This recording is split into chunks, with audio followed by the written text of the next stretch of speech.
Quiero pedir perdón porque he empezado a roncar. ¿Contenta? ¿Qué ha empezado, dice? Nah, llevo poco tiempo y ronco suavecito. Perdona, ¿puedes apagar la campana extractora? No son horas, ¿eh? No es la campana extractora. Vale, me di cuenta que tenía un problema y dije, tengo que buscar una solución a esto. Lo que sea por mi mujer. Ojo, que salió de mí, ¿eh? ¡Me voy de casa! No, cariño, por favor, no te vayas. Te lo juro que voy a buscar una solución para dejar de roncar. Ya está, solucionado. Me he comprado las tiras nasales estas. Esto es una maravilla, que ya no ronco.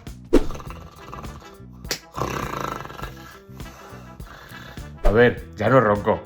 Pero me levanto unos dolores de cabeza que flipas. A ver si el que ronca es el perro.